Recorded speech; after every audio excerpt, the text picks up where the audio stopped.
Hello and good evening.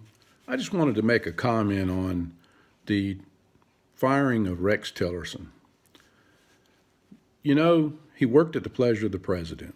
And if the president thought he wasn't doing the job he wanted to do or did not have the same vision of the goals that he wanted to accomplish, it's well within President Trump's right to fire him.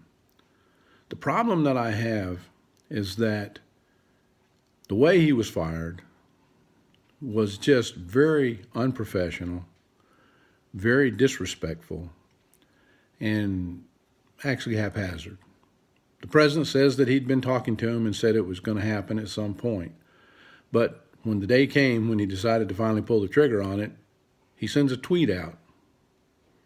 Rex Tillerson sees the tweet before he actually hears from the president. The chief of staff calls him and tells him about it. And then finally later in the day, the president calls him.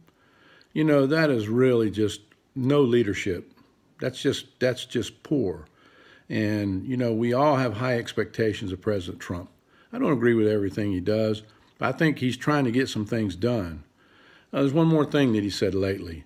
Whenever he talked about throwing out due process, that's a very dangerous thing for anybody, including the president, to be talking up who is an elected official in the United States. At this point in time, I'm not real happy with President Trump. I know he's got a tough job. I'm still on his side, but you start messing with due process, you are messing with the Constitution and the rest of the country.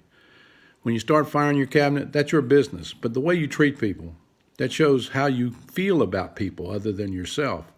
And whenever you disrespect them, when a man that's serving, and that's what he's doing, he's serving, he's not there because he's going to make a bunch of money. He doesn't need to make a bunch of money.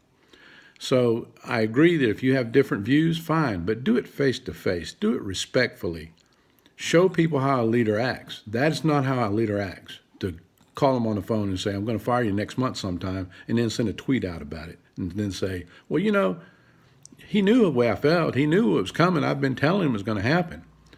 Just bad. So, Mr. President, I really hope that you learn from this experience and you understand you're the president. You're not the king. We don't like kings too much in America. That's my word. Thank you.